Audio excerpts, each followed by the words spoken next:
Ingat, ketika kita menyebut asma Allah, kita itu tidak boleh sembarangan. Kita tidak boleh serampangan. Ada budi pekertinya. Ada satu tata keramanya. Kita itu sedang menyebut Sang Pencipta. Kita sedang menyebut penguasa alam raya, jagat raya ini. Kita itu sedang menyebut Sang Maha segalanya. Jadi tidak boleh sembarangan.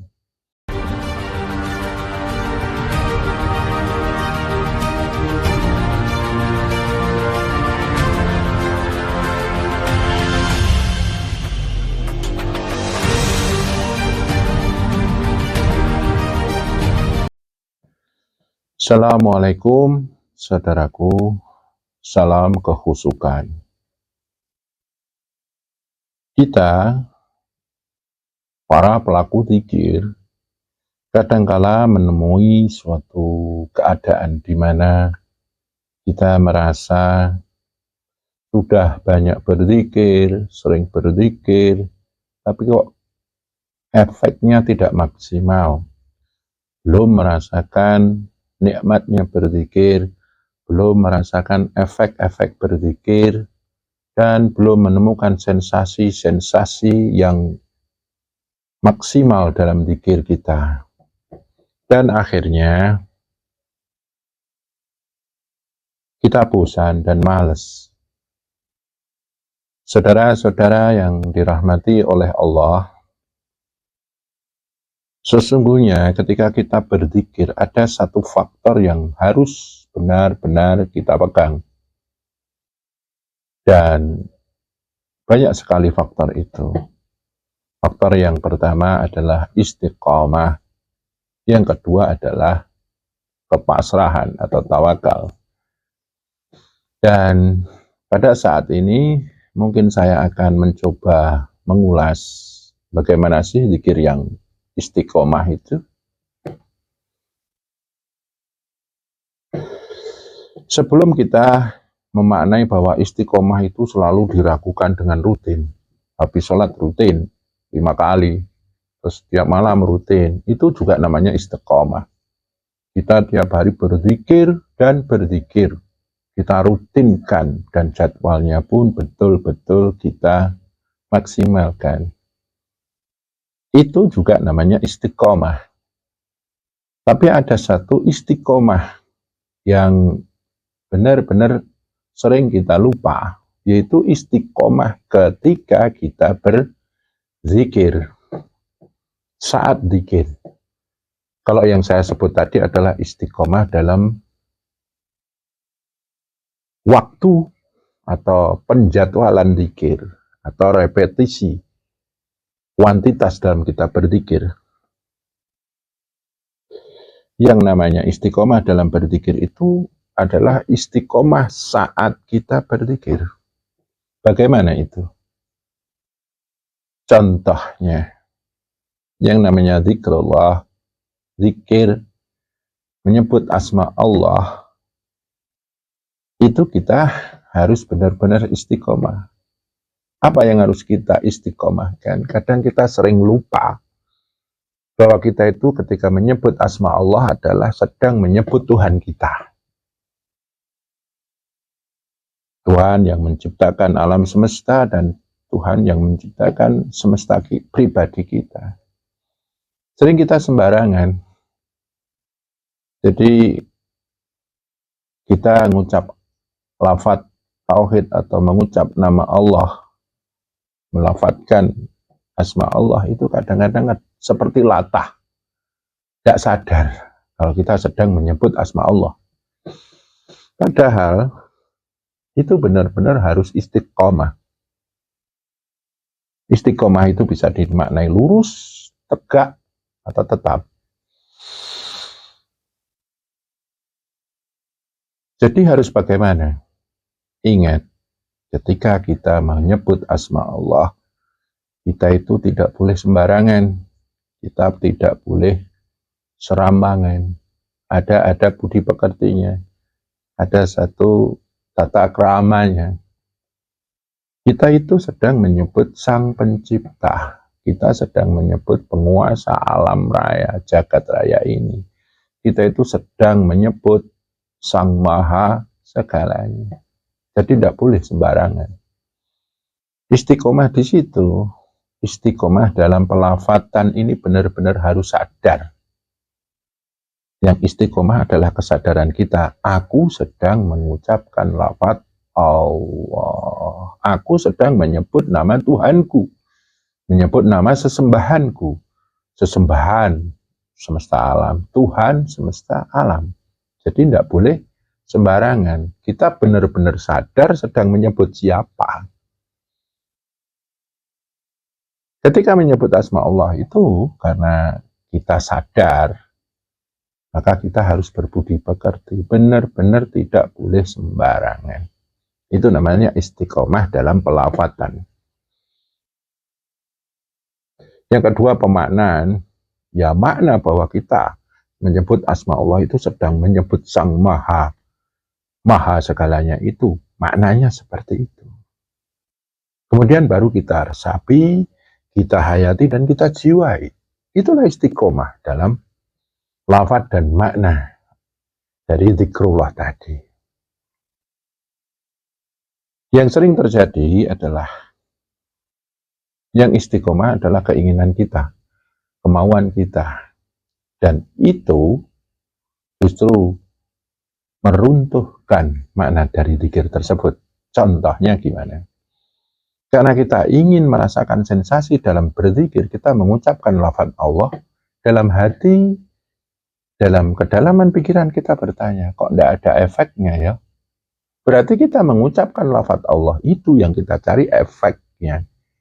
Padahal efek itu atau sensasi itu adalah hadiah ketika kita istiqomah, benar-benar sadar, meresapi, menjiwai, dan menghayati kita sedang menyebut asma Allah. Itu efek yang benar-benar min haitsu la yahtasib, dari jalan yang sangat tidak kita sangka-sangka, tidak bisa kita prediksikan, misterius.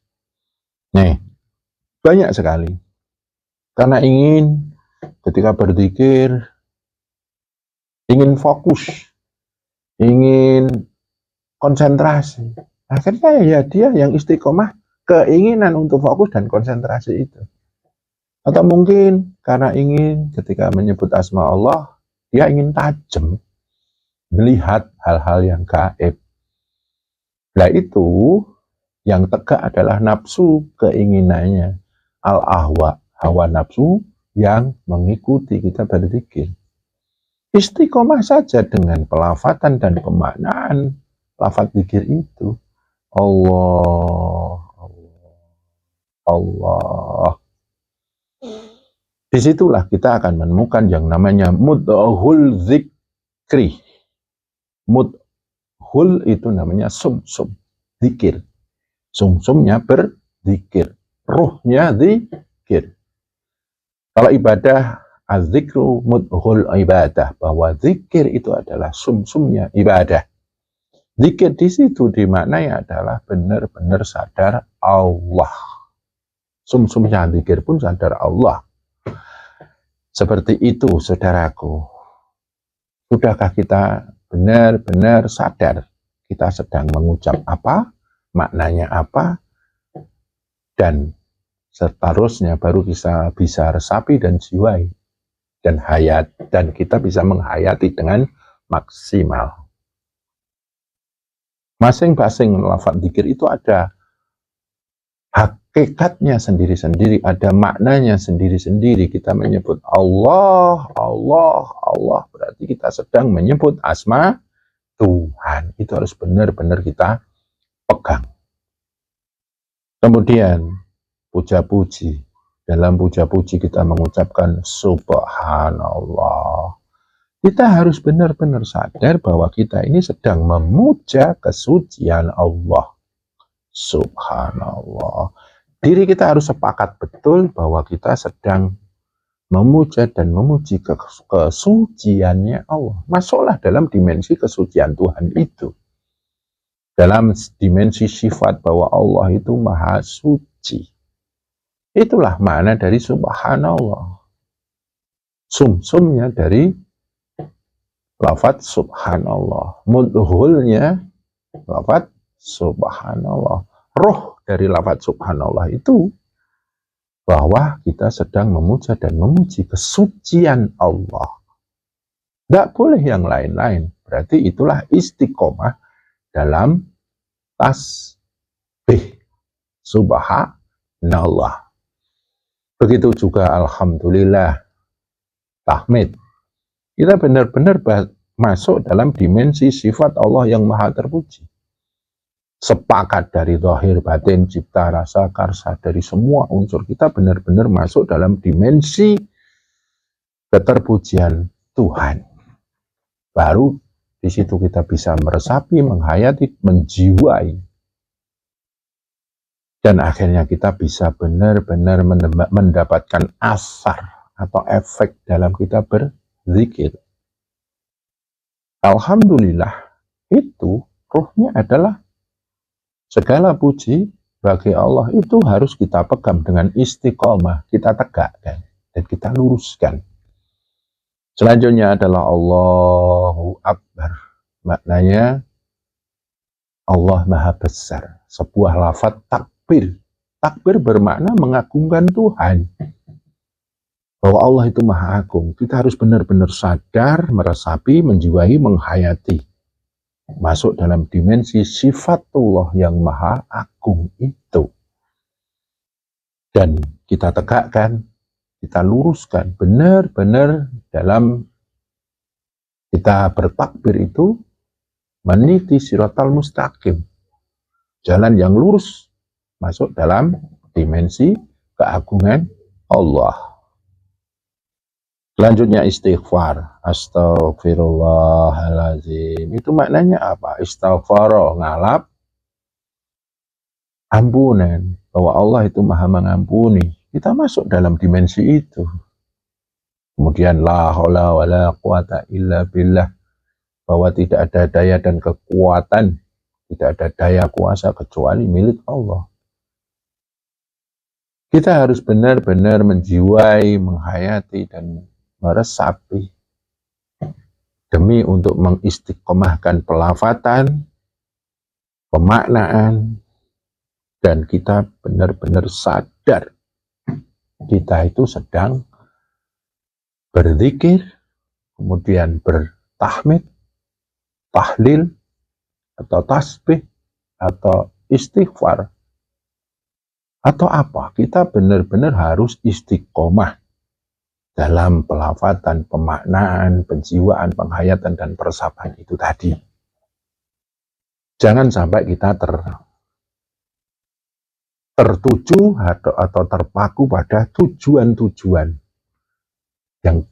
yang dimana itu tujuannya justru tidak menembus yang namanya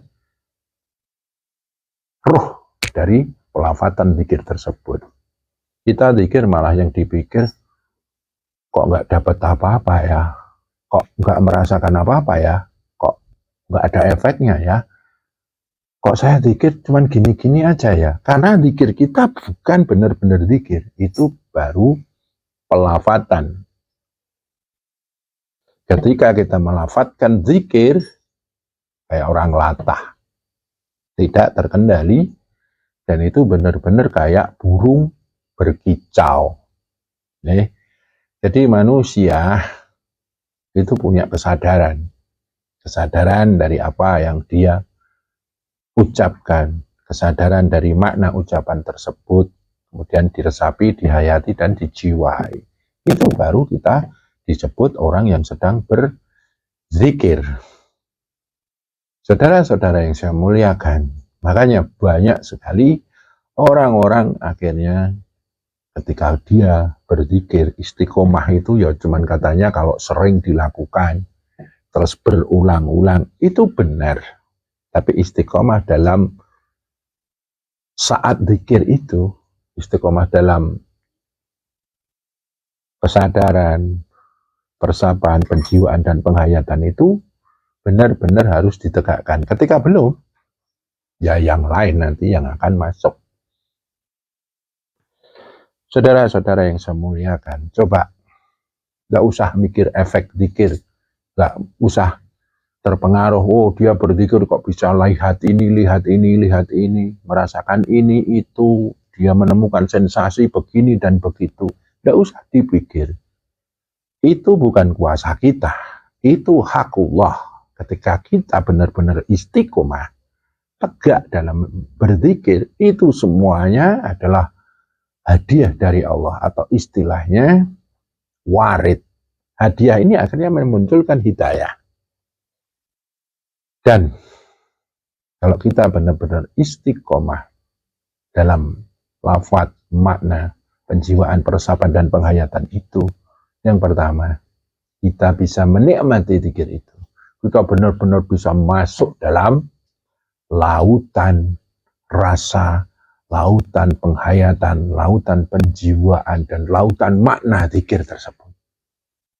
Kita benar-benar ketika masuk ke situ bisa menegakkan yang disebut wadkhuli fi ibad. Kita benar-benar masuk dalam energi ketuhanan selaku seorang hamba. Wadkhuli jannati, kita benar-benar menemukan titik nikmat dalam berzikir. Dan dari situ akan muncul yang namanya warid, hadiah dan hidayah dari Allah. Rasanya luar biasa nikmatnya, dan akhirnya kita menemukan yang namanya sensasi-sensasi zikir, bunga-bunga zikir, dan lama-lama akan menemukan buah kenikmatan dalam berzikir. Begitu saudaraku, semoga ini bermanfaat dan bisa menjadi introspeksi. Sudahkah kita istiqomah dalam melakukan zikir dan saat berzikir? Kurang lebihnya mohon maaf. Semoga bermanfaat. Billahi taufik wal hidayah. Assalamualaikum warahmatullahi wabarakatuh.